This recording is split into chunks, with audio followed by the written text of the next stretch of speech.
Hello guys, अब म चाहिँ पिएसको माथि भन्ने ठाउँमा छु। हेलसिङ्कीदेखि अलिकति टाढा छु हैन। अब म चाहिँ यता यो पोर्क भन्छन् हैन, 3 पत्रे पोर्क ल्याउन जाँदैछु। अनि यता चाहिँ हिउँ परेर यस्तो भइरहेको छ।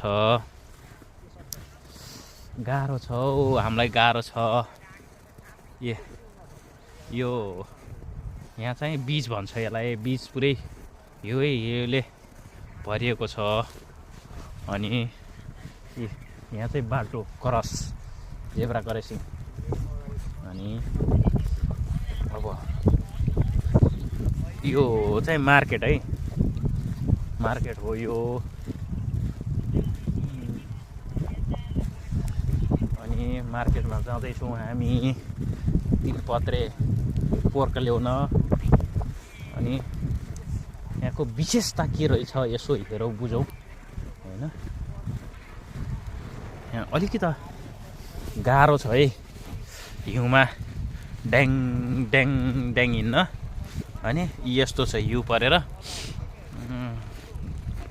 जुत्ता, त्यो हाम्रो नेपालमा भन्छ नि रातो माटो कालो माटो बोकेर हिँडेको जस्तै हो यो पनि।